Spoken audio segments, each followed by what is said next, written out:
Marhaba, I'm Chef Kamal and you're cooking with Kamal Lebanese style. I'm going to show you the way that I like to clarify butter, or Samnee as we call it in Arabic. Okay, now we're going to clarify butter. We're going to start with 2 pounds of unsalted butter. And what I've done is I've just cut them up into 1-inch pieces. And what you do is you're going to put this over a medium to medium-low heat. And you really want to melt this slowly because when you're clarifying butter, it can go from a golden yellow to dark brown very quickly, and you don't want that to happen. Now what we're doing when we clarify the butter is we're removing the milk solids and the moisture from the butter. Now the milk solids, they're going to go to the bottom and a little of the foam will come to the top. Once it's completely done, we'll skim the top and then we're going to set it aside to cool. You'll strain the finished butter fat through a strainer into your container that you're going to store it in. The nice thing about this is you can store it for several weeks in the refrigerator and it won't go bad. It's traditionally used in a lot of sweets in Arabic and Middle Eastern cuisine. We're going to use it in baklava, the almond fingers. It's used to put on pita chips for different entrees. You're going to find a lot of uses for this. What's great about it is when you clarify butter or rendering, you're rendering the butter fat from the milk products. You've raised the smoking point. What that means is it has a higher burning temperature, so you'll never get that sort of burned flavor of butter. Sometimes in cookies, when you're baking, you'll taste it. You won't find it when you use this clarified butter. So what we're going to do is, once this comes to, we're just going to bring it to a gentle boil. And then once it comes to a gentle boil, we're just going to time it for about 15 minutes and keep an eye on it.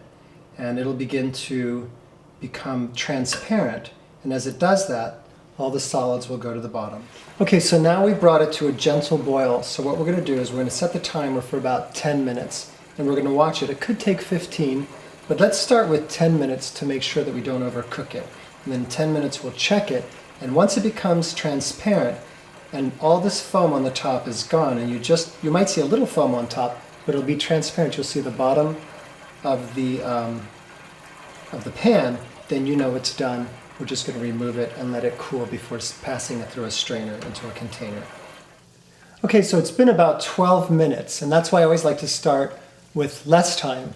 So after the 12 minutes, it's completely cleared. It's a little bubbly now. I'm going to turn the fire off. But what will happen is you really want to remove it at this point because it's going to continue to cook. And what I'm going to do is set it aside for about half an hour, 45 minutes to cool. You don't want to let it cool too much because it'll be difficult to strain it at that point into whatever container. I keep mine in a plastic container in the refrigerator. What you'll want to do is once you pass it through the strainer, you'll want to put it in the fridge, let it cool to room temperature first, and then go ahead and put it in your refrigerator uncovered until it completely solidifies, and then cover it, and you can keep it in there for weeks and just use as much as you need at a time. The wonderful thing is you can make a lot of this in advance. The thing to remember is if you do, let's say 6 pounds at a time, which you can do, you just have to increase the cooking time accordingly. But trust me, keep a watchful eye because it'll come from this beautiful golden yellow color to brown. And when it becomes brown, it gets a different flavor almost. And it's not the flavor that you want for the sweets that we're preparing. There we have it, clarified butter. Enjoy. I hope you've enjoyed this tutorial. For more information on this recipe and my cookbook, Classic Lebanese Cuisine, please visit us at cookingwithkamal.com. I hope you enjoy preparing these recipes with your friends and family. As we say in Arabic, sahtain, double health.